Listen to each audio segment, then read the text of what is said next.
যত শুরুতে এই রোগটা ধরা যায় ততই এটার জন্য মঙ্গল। সচেতন বাবা মারা আরও কয়েকটা বিষয় সাধারণত খেয়াল করতে পারেন। পিছন থেকে দেখলে বাচ্চার পায়ের ঠিক পিছনে বাটকের ঠিক নিচে কতগুলো ভাঁজ দাগ দেখা যায়। এটা কিন্তু স্বাভাবিকভাবে একটা দুটা পর্যন্ত থাকতেই পারে এবং দুই দিকে থাকলে সমানভাবে থাকে।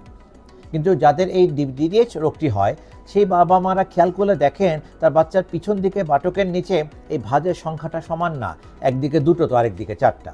এটাও দেখলেও অনেকে এরকম সন্দেহ প্রকাশ করতে পারে যে সামথিং ইজ রং। তখন তারা আমাদের কাছে নিয়ে আসলেও আমরা পরীক্ষা করে দেখে বোঝার চেষ্টা করতে পারি যে এটা ডেভেলপমেন্টাল ডিসপ্লাসিয়া কিনা। পরীক্ষা নিরীক্ষার মাধ্যমে যখন এই রোগটা আমরা পুরোপুরি নিশ্চিত করতে পারি, ছোট বাচ্চাদের জন্য আমাদের সাধারণত হাতের বিচারে পরীক্ষার উপরে বেশি ভরসা করতে হয়। এত ছোট বাচ্চার এক্সরেতে তেমন কিছু ধরা বেশিরভাগ সময় খুব কঠিন হয়ে যায়, বাট অসম্ভব না। কিছু কিছু ক্ষেত্রে আলট্রাসোনোগ্রাফির মাধ্যমেও এই রোগটা নির্ণয় করা যায়। নির্ণয় করা গেলে আমরা দ্রুত এই রোগের চিকিৎসা শুরু করি।